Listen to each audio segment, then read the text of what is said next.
مجاهدین روز کارزار تا خون در بدنشان است از سرزمین اسلامی پاسداری خواهند کرد.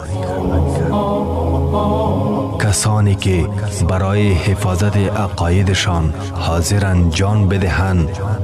با تیرگی ها در نبردند، هرگز دریغ از جان و خون خیش نکردند.